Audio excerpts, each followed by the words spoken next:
jaa ngeen jëf yéen téléspectateur yu ITV dal leen jàmm seen biir émission melokaan bi doon ñetteelu numéro bi tey jii ñu fas yéene soo waxtaanee tout tànk yi nga xam ne rek dañuy jël yoonu géej ngir dem bitim réew wala boog ñu jaar yoon boo xam ne rek dëppoowul ak li nga xam ne moom moo di yoon tey jii nag ñuy def ab gëstu si ñi nga xam ne rek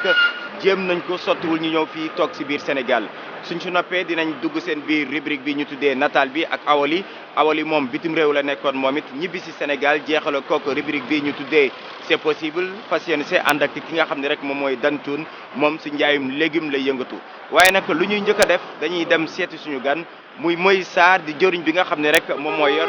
lépp lu soxal sénégalais yi nga xam ne rek ñoom ñoo nekk bitim réew moom la ñuy seeti laataa ñuy dikkaat si li nga xam ne moom mooy waxtaan wi.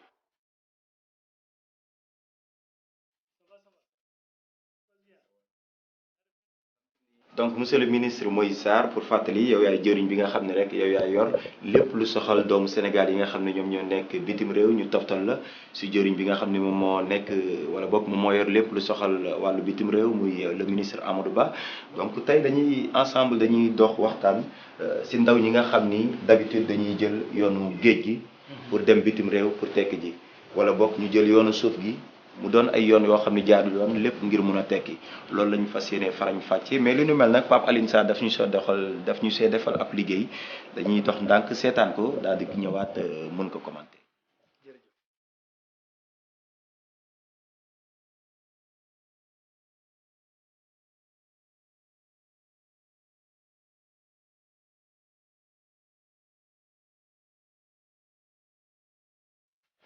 alors comme monsieur le ministre ni ñu ko waxee léegi rek dañuy seetaan liggéey bi nga xam ni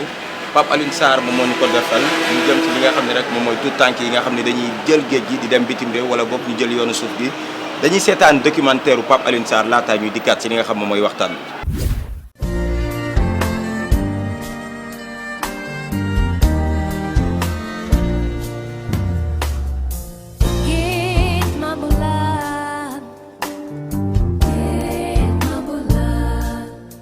aéroport Yaraax fii la ay ndaw yu bari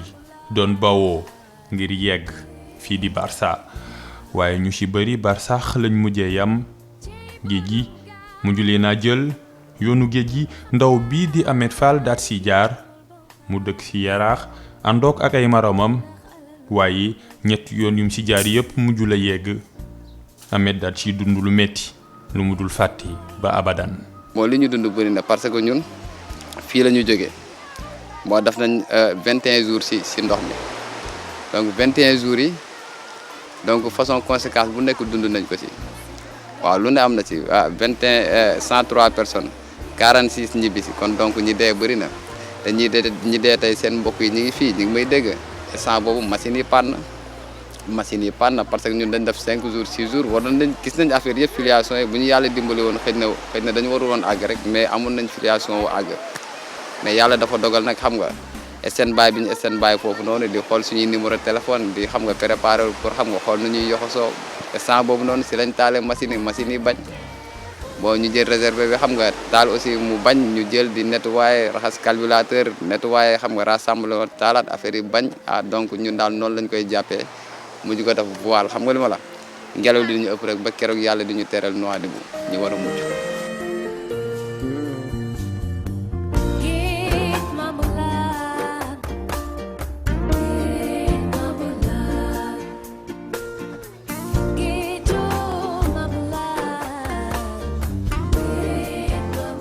am ñu ci mucc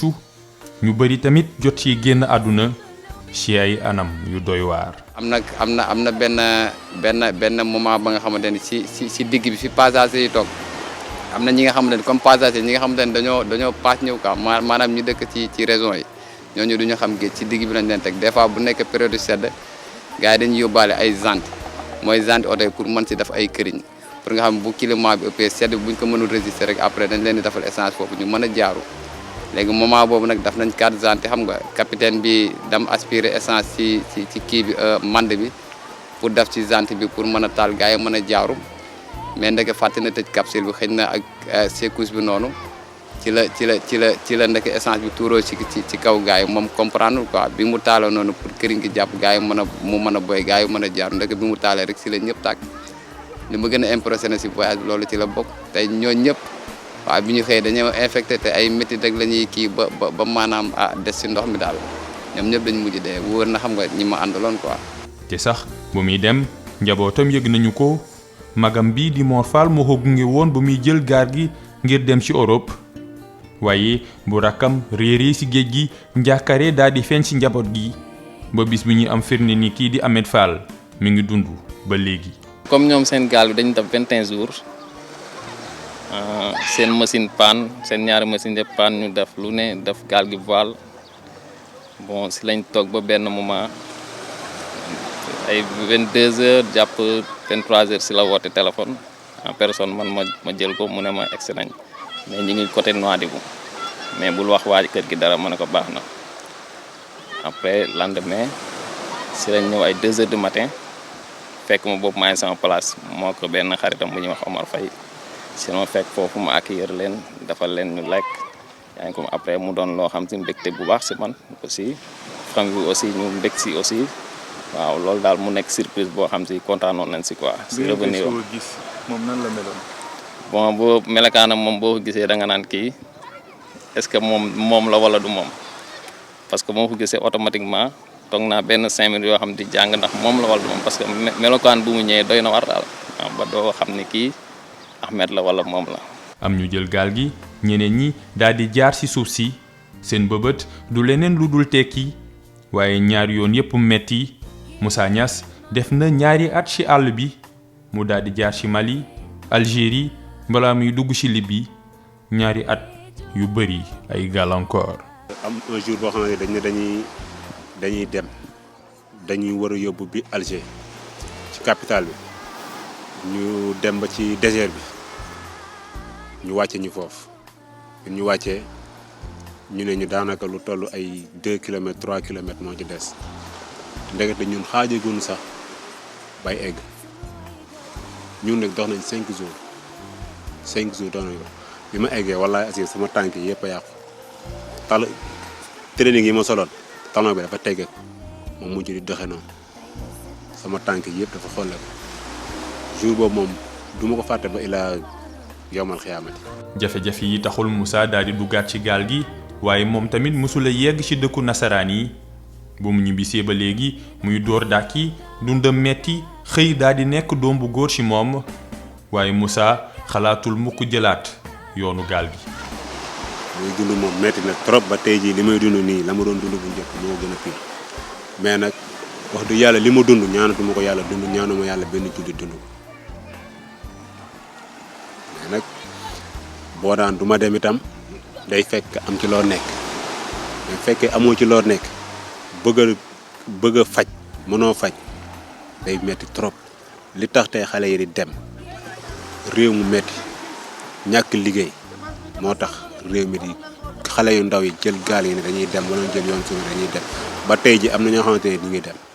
waaxu yaraax doon tax ñu fa dëkk di liggéey ci napp bi jën yi bari fi woon lool waaye léegi melokaanu yaraax daal di soppeeku nekk leneen lii am ay njeexital ci koom-koom bi. mais tey jii li ñuy seddu mooy que ni jën yi amatul lu tax jën yi amatul ndaxte soo xoolee même biir Sénégal boo jëlee téeméeri usines yu nekk juróom-ñett fukk yëpp ñu ngi biir Ndakaaru li ci ëpp ci tefesu Yaraax la ñuy wër te dafa am ay jamono dañu doon tuur diiru fanweeri at ak ñett ay ferñeent yoo xam ne tey jii ñoo tax jën yi daal di dee yi daal di dem parce que soo xoolee fi jàkkaarloo ak ñun fee jën yi dañoo jure foofu la ñoon nene mais ferñeent yee ñoo leen dàq léegi nag bi leen ferñeent yi dàqee donc napp gi am ay gàllankoor daal di wàññeeku mais am na ay jamono bi nga xamee ni jafe-jafe amul woon mais Yaraax dañu tedd bu baax a baax ci wàllu napp fii nga doon gis képp ñu def fi benn mbaal boo xam ni danañ jàpp jën lu toll ci fukki fan ak benn mais tey jii mool yi dañu am ay jafe-jafe parce que géej gi jën yi dañoo amatul léegi donc dañuy obligé daal di dem ci ginnaaw Gorée dem fu sore pour am jën. tukki di kumpa jaar-jaar yi daal di wuti ku ne sa wërsëg bokkul ak sa moroom Jabel Seck daat si jaar moom mi nga xam ni moo samp entreprise bi di Oumou informatique demoon na ba ci dëkk tubaab yi ngir wër buntu tekki. nit ñi dañu war a nekk ci liberté gàddaay dem fu leen neex yàlla ba mu indi loolu noonu ci sunu prophète mu tudd Quran xëy na waxutoon ñi ko ci hasard loolu moo doon buntu immigration bi ñu teel ko def aspect yu bari nekkoon sabab bi immigré ci expérimenté wu mooy buntu bi lu ñu tuddee tumarank li matul ci yow nga jëlee ko ci mbedd mi ci côté éducation ci côté débrouiller yow kese parce que bi ma koy def maa ngi toll ci 16 ans te boobu tamit dafa xewoon parce que maa ngi fàttaleku bi ma amee lu moins 16 ans immigré dama ko doon envisager ba daan xëy suma liggéeyul dama aéroport daan xool ñu jógee Europe nu ñu mel pour man planète bu wuute la ma jël laaya ja rek ak kumpa ga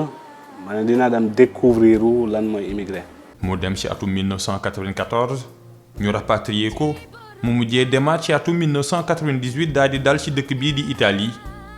daal di fay jëlee xam-xam ak expérience lu ko may mu daal di delluwaat ci Sénégal ngir daal di tabax lii di entreprise am waaye kii di magam daal ciy xar tànk tubéyam. bi ma ñëw am na ay kayit gaaw naa am ay kayit yàlla defaloon na ma chance boobu mais suma frère bi nga xamante ni bon suma commencement carrière yëpp moom laa doon àndal Mor Seck moo ma yar parce que suma papa dafa gaaw a génn àdduna moo ma yar xamal ma liggéey bi ma ñëwee def naa fi benn vacances rapidement takk jabar delluwaat def 7 mois bi ma ñibbisee mu ne ma foog nga toog Sénégal liggéey toog Sénégal liggéey ma ne ko d'accord temps bi ma def foofu bi ma ñëwee def tuuti vacances dama doon xool ñi ma fi bàyyi nga xam ne jamono yooyu yàlla dénkut leen li ma demee woon mais bi ma ñëwee fekk naa fi beneen stabilité boo xamante ne xaaruma woon ko mais il a fallu ma delluwaat pour arranger certains trucs et puis pour ñëwaat mu ne waa d'accord sa passeport ak sa séjour ma jox ko mu xotti séjour bi waaw ça moom même bu fekkee décidé wu ma sax pour toog obligation lay nekk parce que dam dootul yomb ci la ma wax débrouille-toi li nga njëkkoon a bëgg ci sa àdduna mooy immigré di dem nga def ko def nga tuuti expérience ñëw nga léegi débrouille-toi astuut bi ma fekkoon ma commencé ci investir bu ñu demee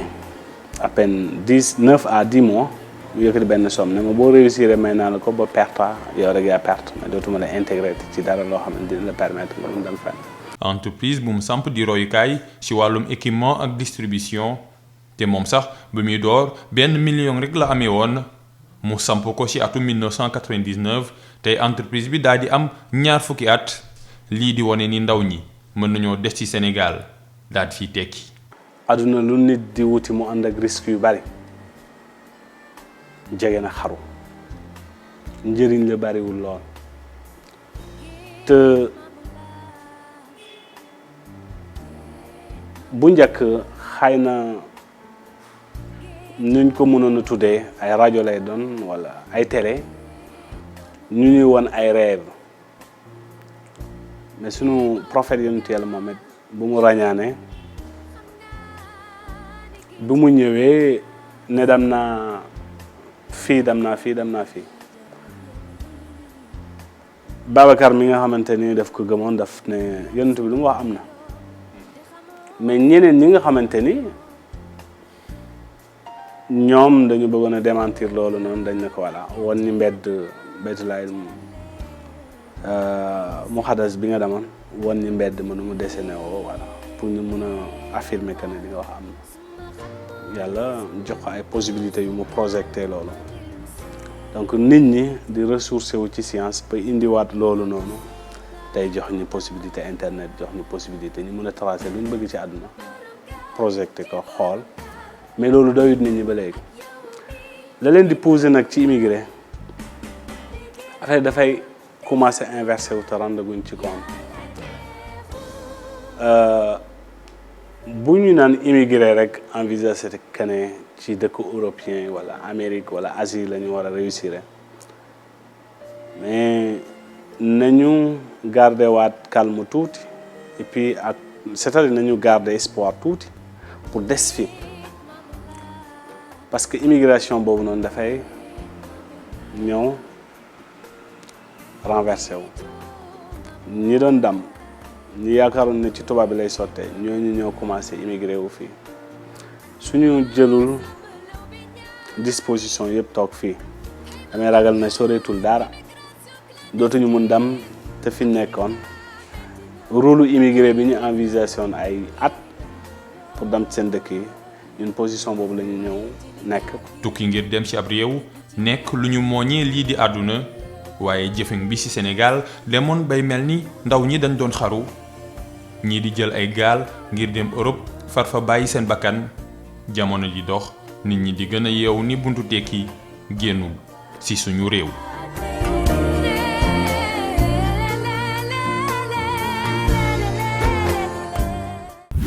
di ko jaajëfal baax a baax moom Pape Alioune Sarr ci documentaire bi nga xam ne rek moom la ñu réaliser alors monsieur le ministre Moïse Sarr yow mi nga xam ni yow yaa yor sénégalais yi nekk bitim réew ban yëg-yëg nga njëkk am ba nga seetaanee bi le documentaire. mais sama yaram dafa daw parce que Ahmed lu mu wax boo ko dégloo rek waxatuma yaram bu daw sax mais da nga am xol bu jeex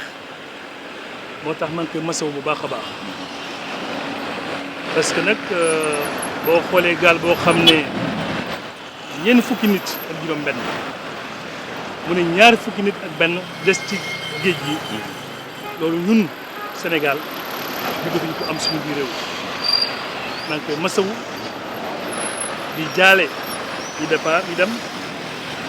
yaakaar naa ne peut-être am na ay sénégalais am na ñoo xam duñu ay sénégalais mais fu mu mënta nekk rek maa ngi jaale seen waajur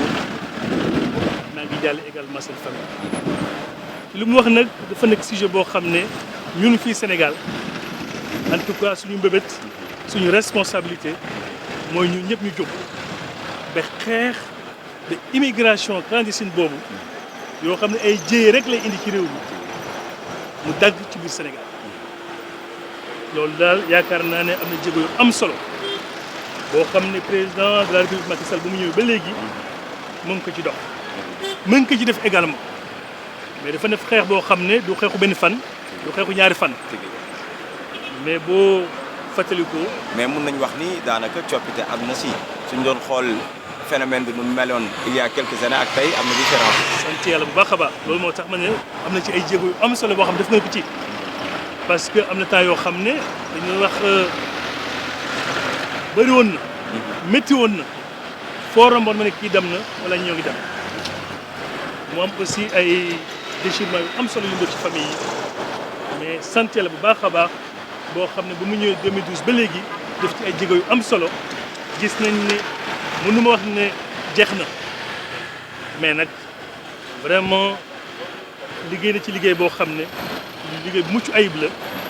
parce que nag ay quelques poches rek wala ay quelques individualités ñooy dem léegi mais xelu Sénégal gëm nañ ne mën nañ léegi tekki ci biir réew mi. alors phénomène bi tey jii suñ koy analyser parce que yàlla def na tey jii nga doon jëriñ bi yor wàllu sénégalais bi nekk bitim réew mais yow it yàlla dafa def nga dund fa est-ce que réalité bi ba nga fa nekkee tamit daan nga ko gis wala ban œil nga si amoon. moo tax ma yaakaar ne mën naa ci wax lu am solo parce que fii laa juddoo màggee fi jànge fi dem bitim réew continuer foofu sama njàng liggéey fa ba ñu dénk may responsabilité aussi muy responsabilité étatique bu président ñëwee bu mu jëlee nguur bi ma toogaat fa di loon liggéey ak ay étudiants ay ndaw donc souvent moo tax liy pousse xale yi ñu dem souvent di nekk loo xam ne réalité la maanaam ay préjugé la dëkk bi neexul ah boo fi nekkee mënu fi tekki Europe moom lépp a nga fa boo demee di nga am liggéey di nga mën lii di nga mën lee loolu amatul. mais Europe nu mu mel parce que mais Europe ay réalité la. est-ce que lii ñuy wax noonu ñoom lu ñu gis-gis yoos mu am loolu moom moo am Sénégal ku fa loolu moo fa am ku fa dem rek da ngay teg xam nga souvent nag am na liggéey boo xam ne ñun gouvernants yi war nañ ko mën a def mais yenn communicateurs yi aussi ak journalistes yi ak taskatu xibaar yi dañ ko war a def parce que boo xoolee film yi am na loo xam construction la depuis colonisation jaar ci indépendance mais même ci film yi liy seetaan parce que yow booy seetaan film buy wane Europe mais yu baax ngay gis lu yanj da nga yaakaar ne yow moom boo ñëwee fii moom aljana la mais loolu waxuma ne amatul même bu amoon wóoruma sax amoon na mais amatul léegi difficulté yi ngay jànkuwante ci biir réew mi moom ngay jànkuwante ci Europe te bu dee ci biir réew mi nag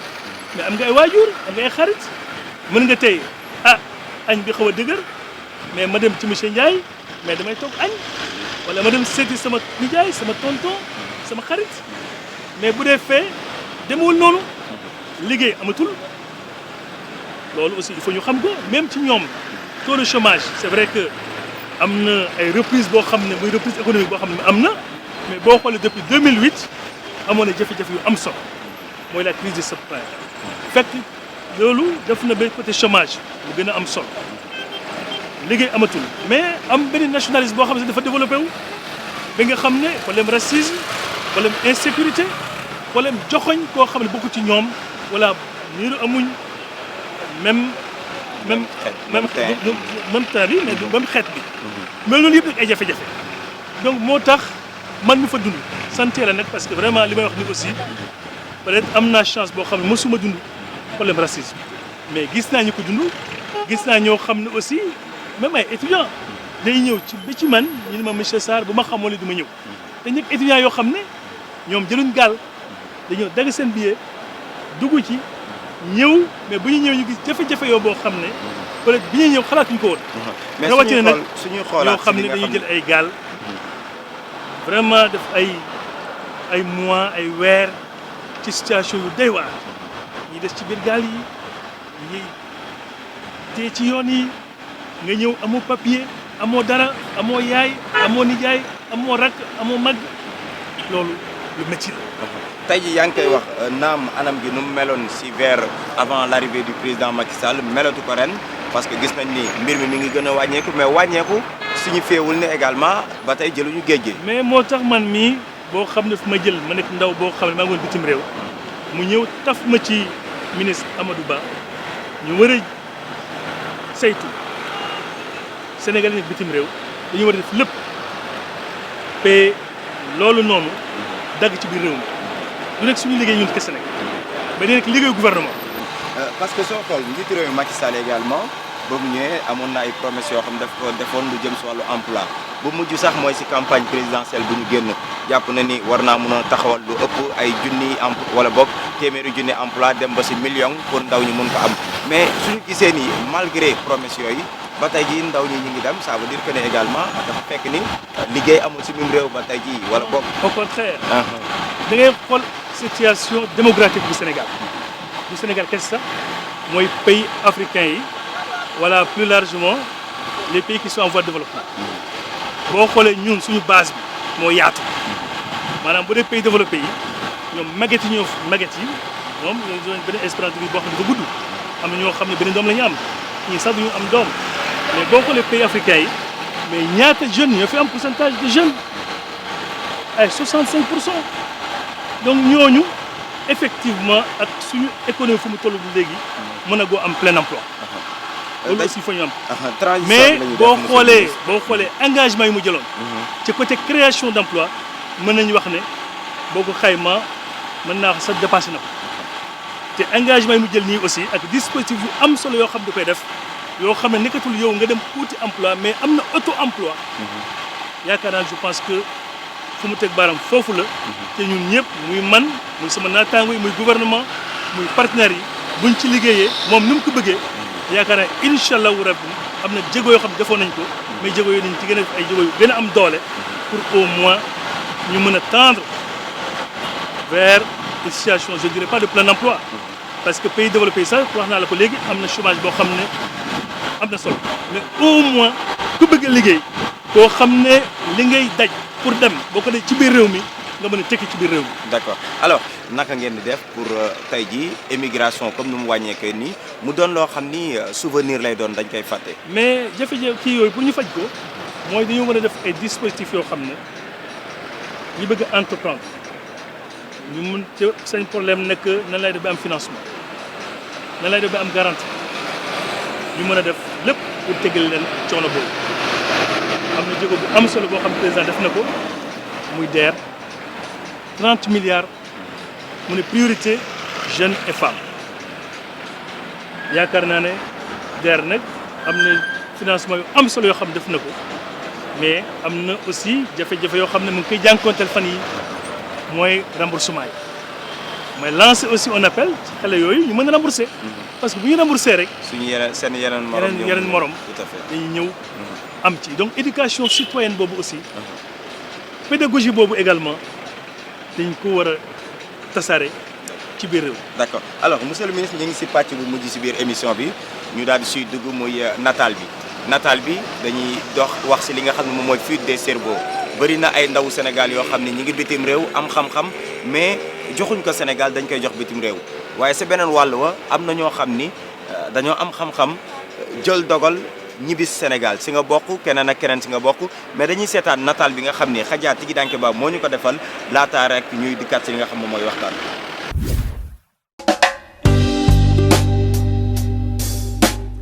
Awali naam sax Paris la juddoo màggee fa yaroo fa dafa bàyyi liggéeyam bàyyi ay waajuram xarit ak àndandoo dellu ci fii ci Sénégal ngir liggéey réewam. En ce qui me concerne, je suis rentrée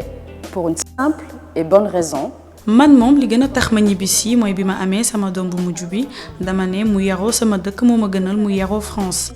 mu xam Afrique xam tamit ay maamam. bu loolu weesoo ci wàllum professionnel wax dëgg yàlla jàng naa bu baax jaar naa ci école yu gën a mag donc dama xalaat ni dama war a ñëwaat fii ngir indi sama xam-xam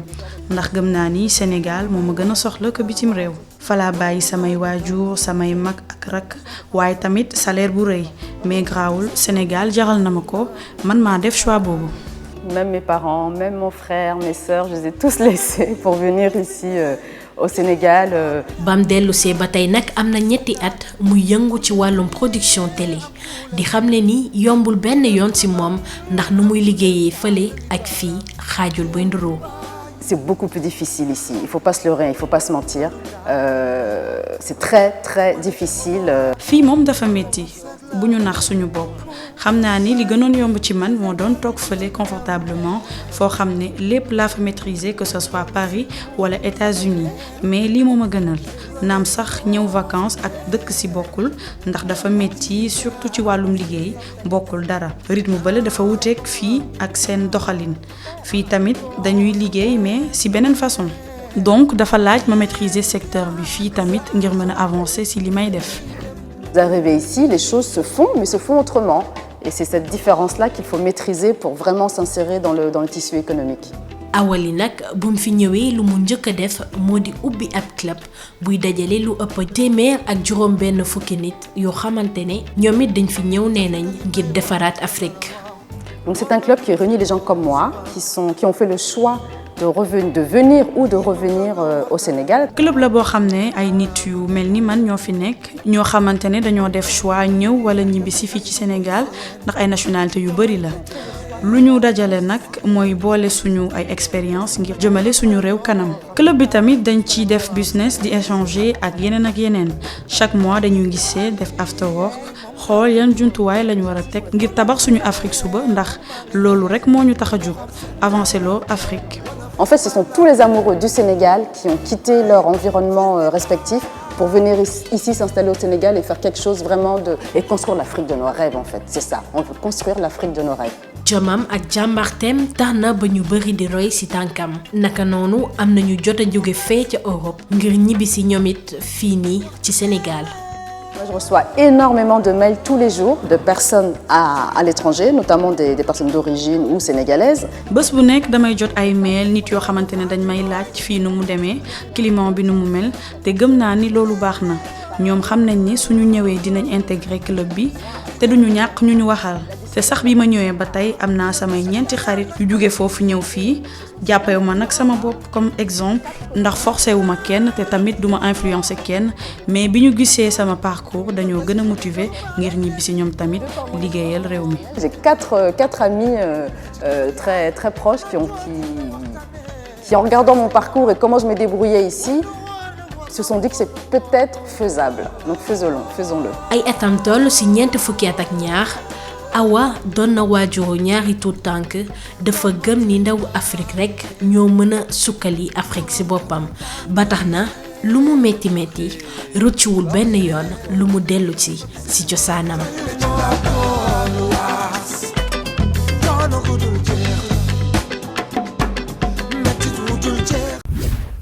alors ñi ngi jaajëfal baax a baax Khadja Tigi Danke Ba si liggéey bi nga xam ne rek defal nañ ko mu doon nataal boo xam ne rek Awali la ko defal Awali ngeen gis ko moom ak groupe am saa su nekk ñu jóge bitim réew léegi fas yéene toog Sénégal ngir liggéey. alors monsieur le ministre moom Awali tamit bokk na si ndaw yoo xam ni comme ni nga doon wax léegi ak Jabel war nañ leen mun a présenter ndaw ñi. lu am solo la parce que nag lu mu def nii c'est lu nekk jigéen lu am solo la je pense que mérite na aussi encouragement. mais benn accompagnement parce que nag boo xooloon boo déggee un fil de cerveau am na ay jamono yoo xam ne boobu sax ñun presque ay ndaw lañ 80 aux années 90 c'était vraiment les professeurs dañ doon dem ku dem doo ñibbisi mais boo xoolee depuis les années 2000 jàpp 2008 surtout parce que boobu booy def analyse moom dañ koy sóoraale depuis la crise là ak la montée du nationalisme ak la paupérisation même de certaines masses même en Europe yaakaar na y a une dynamique de retour boo xam ne ay Sénégalais kese mais boo xoolee africain lañ ak même ci Tchermol ñoom dañu retourner ce qu'on appelle les ripart donc boo xoolee Sénégalais yi aussi ñu bëri ci ñoom étudiants yi yoo xam mën naa ci wax nag ñu bëri dañu doon am diplôme toog ñi am seen doctorat am seen lijaasa toog mais boo xoolee léegi ñu bëri ba ñu paree diplôme effectivement dañoo xam ne damay ñibbi côté boobu aussi état bi am na jéego yu am solo yu mu def parce que dem na ba def bourse de mobilité boo xam ne da lay permettre yow bi nekk étudiant nekk en fin de formation nga mën a def 4 mois 6 mois wala 10 mois ci biir réew mi pour def fay stage maanaam objectif bi mooy si luy stage concluant yow nga mën a toog ci biir réew mi doctorant yi aussi ñu defal la benn co-tutelle boo xam ne da nga am inscription fii am inscription fee mais boo xoolee financement ak dispositif yu am mais dañu am benn part bu am solo boo xam ne ñu koy réserver aussi aux start-up maanaam entreprise yoo xam ne ñoo ngi ci nouvelle technologie de l'information de la communication yoo xam ne soxlatul sax nga am ay bureau yu yanj mais mën nga toog ci benn atelier ci benn garage nga koo tabax sa entreprise boo xam ne boo ko jaayee voilà mën na non seulement permettre nga dund mais mën na permettre également nga recruter ay jeunes tekki ci biir réew mi je pense que loolu lu mel noonu aussi lu am solo la. donc accompagnement bi ça existe. accompagnement bi am na mais jusqu'à présent aussi parce que bu mooy wax rek am na loo xam ne xam naa ko parce que maa ngi ci biir mais am na loo xam ne aussi c'est vrai que am na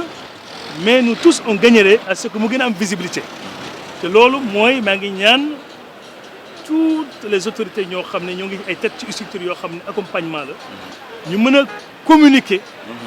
ci ñoom li ñuy def ci lu am solo ci xale yi nekk ci biir réew mi. d'accord beneen bi aussi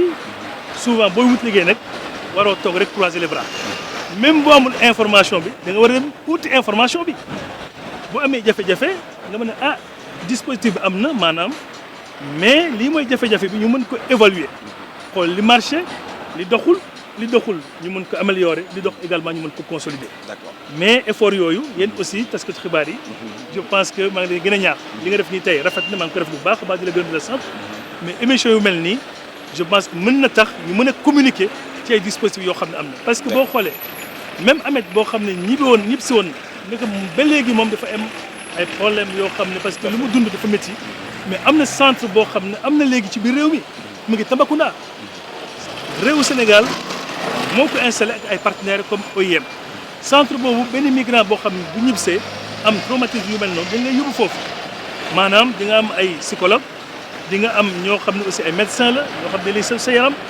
mais am na ñoo xam ne également ay entrepreneur kii lañ ay ñoo xam ne dañu lay mën a tàggat ci entrepreneuriat pour ñu mën a insérer parce que boo ñëwee également ñu bàyyi la noonu rek mais suba gannaaw suba doo bëgg a toog. d'accord da ngay xool nan lay def ba demaat. d'accord mais buñ la tàggatee nga mën a am liggéey ci biir réew mi parce que créé nga benn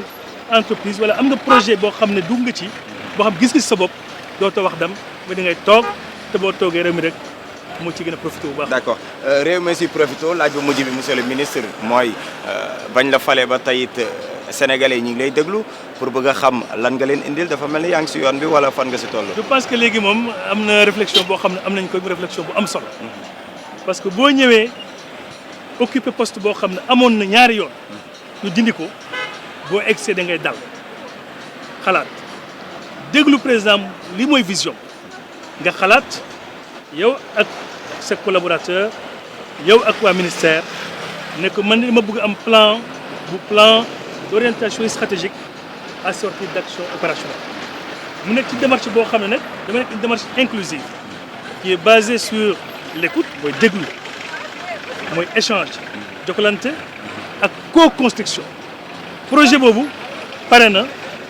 yaakaar naa ne def nañ sax séminaire boo xam ne séminaire bi pare na am na ay jéego yu am solo boo xam ne def nañ tournée ci biir réew mi mais également ci diaspora bi déglu ñëpp léegi nag dañ ko war a jébal suñu ministre jébal ko aussi njiitu réew mi mu valider ko ñu commencé dérouler mais li ma mën a wax mooy la question du logement accès au logement pour Sénégal nekk bitim réew loolu priorité la pour ñu li ma la war a wax mooy la mobilisation de la diaspora scientifique et hautement qualifiée pour ñu mën a participer activement au développement du pays suñu priorité la li ma la war a mooy envoi massif yoo xam ne diaspora da koy envoyé ci biir réew mi te boo ko xaymaa sax moo ëpp aide publique au développement dañ ko bëgg a réorienter vers le secteur productif priorité pour ñun li ma la bëgg a wax mooy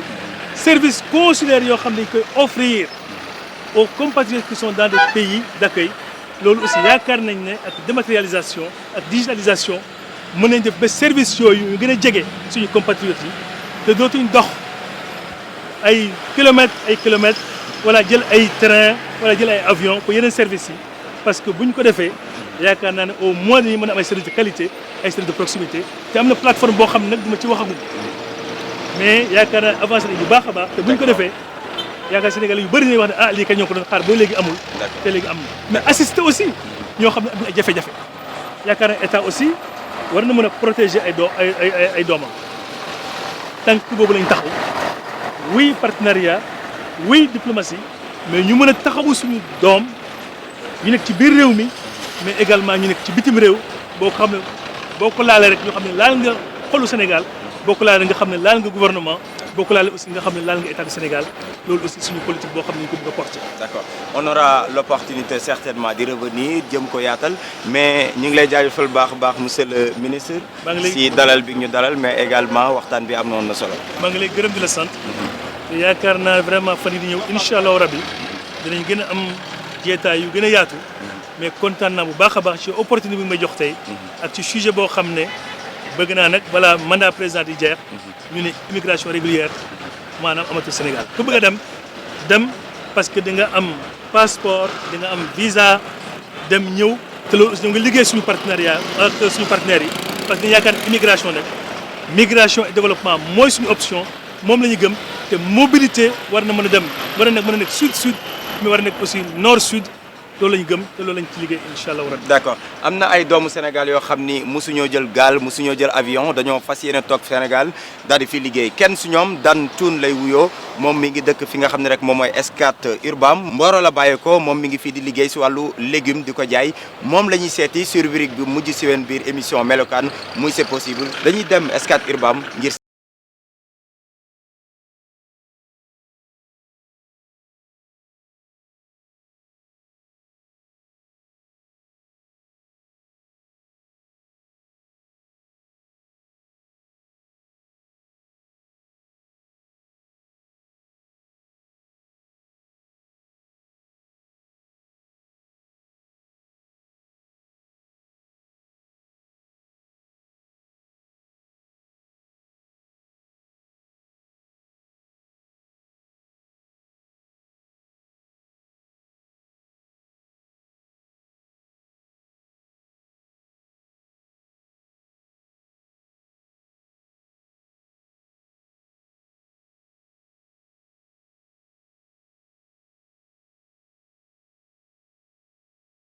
kii mooy Dan Thioune moom nag day yëngat si wàllu légume maanaam di ko jaay lu tax ñu ñëw nag indi ko si biir rubrique c'est possible dafa fekk ni ba muy door dafa sori lool fu mu dooree moom nag moom moo ñuy wax réellement fan la jógee ak fan la yegg si fii alors Dan yow yaa ngi si biir émission melokaan rubrique c'est possible est-ce que mën nga ñu wax si lan nga yëngatu ak fan nga dooree. waaw ginnaaw bi ma leen nuyoo di leen jaajëfal ci teewaay bi man maa ngi dooree ci njaayum lëjum waaw def naa ci formation nag ginnaaw bi ma ci jógee tamit wax dëgg yàlla xëy na début bi metti woon na lool waaw bu ma ko njëkkee def sax mën naa ne dafa ese mais jaam ak gëm-gëm yàlla ak ay dogalam waaw ginnaaw bi ñu jógee ci loolu tamit dañoo daal di seetaat yeneen jaar-jaar ñu jaar ci suñu benn grand pour yàlla mu def ñu formation ñu dikkaat yàlla dogalee tamit ñuy wër di wër ba asiwaat fii yàlla dafa ñu fi daal ay tawfeex ñu ngi santaat bu baax. mais fan la dooree parce que yaa ngi ñu koy xaymaal mais ba ngay door naka la woon si lan nga door ba lajj doog mun a demaat. waaw ndorteel li ma njëkkoon a door xëy na sax du 100 place mais dafa am fu ma njëkkoon a jaar waaye fu ma njëkkoon a jaar dañ ma faa beroon ma nekk fa doon yëngatu yëf yi di dox mu dem ba ci yàgg moom ay jafe-jafe yàlla dogal tamit ma delluwaatoon dëkk ba ñu di waatoon bu ma demee dëkk ba Mboro ñun foofu lañ dëkk ma delluwaatee ñu di waat nekkaat foofu di góorgóorlu di liggéeyal sama bopp di dajale ba am sama fond bopp ci laa dikkaat bi ma dikkaatee fii comme que bu njëkk ba defoon naa ko benn temps ci laa leen nag naa jéem a defaat benn formation pour ma bañ a perte li ma xamoon daal après nag ci yàlla def nag may wër di wër ba agsi fii fii daal laay sutur la fi ñu toll nii waaye fii nag moom ñu ngi fiy sant yàlla bu baax mu mel ni que tak ndorteel la moom encore ni mu demoon rek demoon naa bay ba presque tax li ma mboolem li ma dajale woon doon ci commencé mënoon naa ne demoon na sax ba jeexaat tàkk parce que ndorteel la mooy métti parce que boo dikkee fii yor sa yëfi bopp yor sa aussi tamit lépp yaa koy defar sa bopp ci ndorteel loo xam ni demagul noonu du attan say frais mu dem ba xawoon na am nu mu demee tamit waaye tamit dañuy gëm yàlla xam ne yàlla mooy dogal ñu nekk tamit di góorgóorlu di muñ ba yàlla suñu borom ubbi ñu ay buntu ñu ciy am yaakaar nag di gën a bëgg suñuy liggéey parce que tamit bëgg sa liggéey daan tey jii suñuy revenir si obstacle yi nga xam ni moom nga surmonté ana yan gàllankoor moom moo nekkoon sa yoon en tant que ndaw tey jii nga faxas ko ba taxawal lu nu mel waaw gàllankoor yi moom bari na surtout ndaw ñu jóg di wuti faaw moom ay gàllankoor waaye gëm rek moo la ci mën a jàlleele te yaakaar naa ndaw lu nekk su bëggee résultat ëllëg lépp lu mu nekk di ko liggéey faaw moom amoo bi bëgg-bëgg la waaw parce que man dama ko bëgg li may jàng noonu la woon lépp lu ma nekk dama ko mus di bëgg dama ko mus di gëm waaw foofu daal laa nekk tey jii mën nañ xam tey gis nañ ni ñi ngi fi nga xam moo di Scat Urbam ubbi nga fi boutique boo xam ni macha allah dañuy fekk daanaka jigéen ñi heure bi ñoom ñëpp dañ fiy ñëw daanaka lépp la ñuy fekk si biir est-ce que mën nga ñu wax yan produit ngay jaay ak lu tax yow nga jël opportunité wala boo ko jël lu ni mel def ko di ko jaay daal waaw ñun nag moom ci li ñuy yëngatu dëgg wàllu lëjum moo ñu tax a jóg parce que man bi may démarré taabal laay yor def ci samay lëjum waaw bi yàlla lëjum kese moo ma yëkkati woon jaay gis nga lëjum yaay nii moom kese moo ma yëkkati woon bi yàlla dogalee tamit ñu dem ba ci kanam ñu gis ni tamit yëf yeey mi ngi dox di ko sant yàlla te liggéey tamit kenn du ko xatal dañ koy yaatal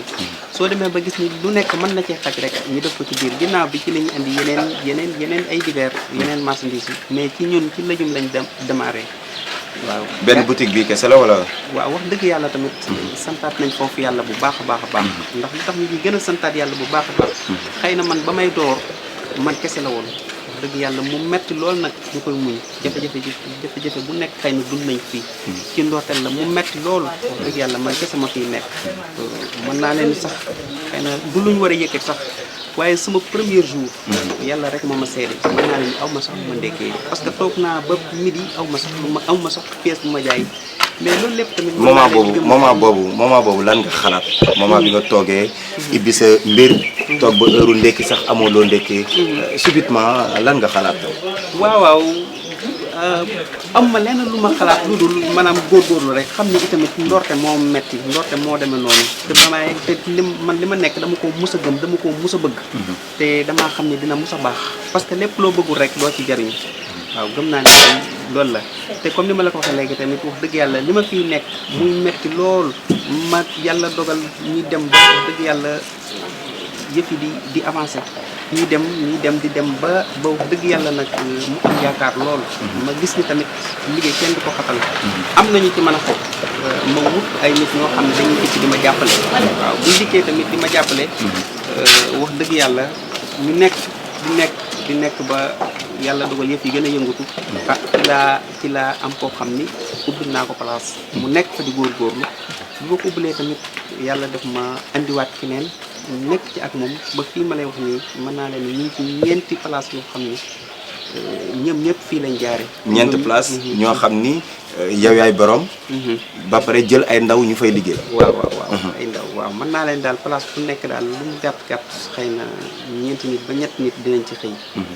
ñoom ñëpp dañoo jóge Mboro wala da nga fekk ay ndaw yoo xam ni gëm nañ li ngay def ñu ñëw nga ubbil leen bunt bi waaw mën naa leen nag ki ma ci njëkk a àndal ci liggéey bi ki ma ci njëkk a àndal ci liggéey bi soo fàttali ko ci ndortal am na koo xam ne sama bitigu grand laa ko fekk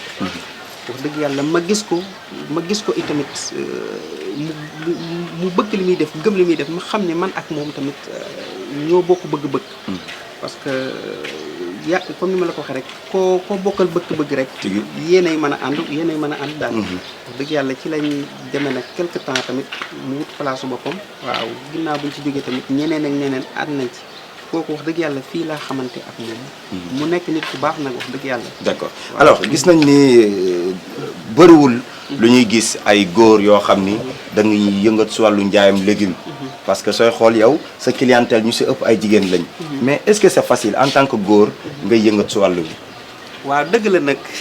parfois nag day metti lool dañ ciy dégg lu nekk tamit parfois dañ ciy dégg lu nekk dëgg yàlla mu metti lool nag waaye tamit ku ci dañuy gis ni itamit xëy na itamit ñi jàng wax dëgg yàlla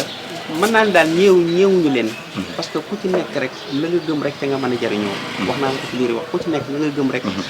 ca nga mën a jariñoo mais ban expérience nga su dund maanaam est-ce que am na benn loo xam ne daf la marqué par rapport en tant que góor ngay jaay parce que lu tax ñuy poser question bu di mel tey jii bëriwul fii si Sénégal nga gis ay ndaw yoo xam ni soo leen waxoon kaa leen yëngat su njaayum jën wala njaayum légume dinañ ko nangu ban expérience nga su dund carrément boo xam ni mën nga ko baaxee ñi nga xam ñoom ñooy téléspectateurs yu ITV waa dëgg la sax li nga wax noonu lu leer la waaye ku ci nekk ak fa la yàlla suñu borom di jaarale waaw ku ci nekk tamit ak fa ngay mujje jaar naa ci ñaari métiers yoo xam ne bu ci nekk mokkal nañ ko te yaakaar naa sama benn client xamu ko ci te ñaari métiers yooyu bu ci nekk am naa yaakaar ni su ma ci continuer woon tamit mooy yan métier waaw réparateur dama cay juddoo sama nijaay moo ko doon def ba lii ma toll nii tey ku ma joxoon atelier mën naa ko def peut-être feeñalu ma ko fii kenn xamul ci lu muy yëngu xëy na dañoo yaakaar ni ñaare ba tamit li ma lay wax nii comme lii may jaay nii am naa sañ-sañ jaay ko ndugg am naa sañ-sañ jaay ko parce que li ma may ma am départ nii ci ndugg laa ko jëlee parce que tax ma ci jël ko ci ndugg dëkk ba laa dem di bay xëy na may bay moyens yi amul woon mais chaque mois chaque 3 mois ngay récolter mais su ma récolté lu mu néew tamit dama koy denc li ci des su ma ci mënee dimbali sama yaay wala ku ma ci mën a dimbali ma dimbali ko ci li ci des ma denc ko di ko ci laay denc nag foofu dëgg yàlla ma am départ terewul tamit bu ma amee loo xam ne mën naa ci commencé dama ko faa bàyyi dikkaat def formation bi bu ma dikkaatee def formation bi ba wóor ma ni xëy na xam-xam bi dikkaat na waxoon naa ni njëkkoon naa ko fay def avant may am ay tolof-tolof ñibbi wax dëgg yàlla bi ma demaatee ba am départ bi nag ci laa bàyyi fond ba dëkk ba dikk ba am place door cee mën a di yëngu. kon yow Dan da ngaa jàpp ni lu mën a nekk la c'est possible. waaw dëgg la lu mën a nekk la parce que lii ma lay wax li may jaay nii dama koo bay góor gu mën a xëy na góor gu mën a bay lii. war naa am droit tamit jaay ko. te gis naa ne tamit xëy na ci la sama wërsëg nekk. waaw. te aussi tamit wax dëgg yàlla li ma fi andi woon moo di su ma demee ëllëg képp koo xam ne mën naa koo jàppale ci li may yëngu loolu laa ñaan yàlla suñu borom xëy na tamit bi ma demee ba nar a am ay gàllankoor ci la ma yàlla suñu borom siggilewaate ngir ma mën a am taxawaay te bi ma demee ba am taxawaay yaakaar naa ni ñi ma la wax ni ñëpp lu mat 4 personnes ku ci nekk am sa place xëy na foofu la jaar. d'accord tey jii soo amoon benn yóbbal boo xam ne da nga koy jox ñii di téléspectateur yu melokaan te ñu doon ay ndaw surtout lan nga leen di wax. waaw xam naa yóbbal bi may yóbbante ndaw ñëpp muy kenn bañ a xeeb dara rek kenn bañ a xeeb dara te ku ci nekk rek li nga nekk nga gëm ko parce que moo lay jëriñ ëllëg waaw parce que Serigne Touba nee na yéen ndaw yi maa ngi leen di woo ngeen sax ci ak njub te ngeen góorgóorlu te ngeen moytandiku bërëb yu bon yi te képp koo xam ni góorgóorlu nga sax ndaw ëllëg di nga noppalu waaw loolu lépp laa waaw li ma wax daal ci waxi sëñ bi dafa tënk lépp waaw yaakaar naa daal képp koo xam ne góorgóorlu nga sax ndaw ëllëg di nga mën a nopp di nga noppul képp ku sax ci ak képp ku góorgóorlu te tënk ko ci ak njub ëllëg di nga noppul alors Dan Thioune yow yaa nekkoon suñu gan biir rubrique bi ñu tuddee c'est possible alors waxtaan wi fii la ñuy yam ak yow xanaa di la jaajëfal baax a baax lan mooy kàddu gu mujj gi waaw kàddu gu mujj gi nag moom xam naa ni fi may mujjee dama leen di jaajëfal yéen waa ITV di ñaan suñu borom rek liggéey bi ngeen xam ne sumb ngeen ko yal na ko yàlla suñu borom àggale barke Seydina Mouhamed barke Serigne Saliou waaw parce que liggéey bu am solo la liggéey bu rafet la gis nañ ni yéen a ngi jàppale ndaw ñi di déplacé wu di leen fekk ci seen i bërëb ngir encouragé ñeneen ñi nga xamante ne si ñu ngi ci ginnaaw tey góorgóorlu tey digal ndaw ñi rek amul benn liggéey boo xam ne bu bon la lépp lu ndaw di nekk di ci yëngatu ngir mën caa am njëriñ rek mu fonk bu baax a baax di leen jaajëfal baax a baax yéen téléspectateurs yu ITV seen émission melokaan tey jii fii la ñu yem ak yéen comme ni ñu ko defee rek fu ñu mujjee moom mooy Scat Urbam doon waxtaan ak ki nga xam ne moom moo di Dan Thioune di yëngat su wàllu njaayam légume si njëlbeenu émission bi seetaan ngeen documentaire bi nga xam ne rek Pape Alioune Sarr def na ko mu jëm si ndaw yi nga xam ni dañ daan jël géej gi wala bokk jël yoonu suuf ji ngir mën a dem fi nga xam ne rek moom moo di bitim réew tey ji nag ñoom ñëpp si ñoom dellu si nañ di yëngatu si dara loolu lañ leen présenté waxtaan si ak ki nga xam ne rek moom mooy Moïse Sarr moom mooy jëriñ bi yor wàllu sénégalais yi nga xam ne rek ñoom ñoo nekkoon bitim réew di leen jaajëfal baax a baax moom moo nekkoon seen ñetteelu numéro melokaan mi ngi Maram Ndiaye moom moo leen ko doon dégtal feggoo si ak ki nga xam ne rek moom moo di Babacar si caméra bi Pape Alioune Sarr ak équipe bu ñu àndaloon yëpp ñu ngi leen di jaajëfal baax a baax di leen jox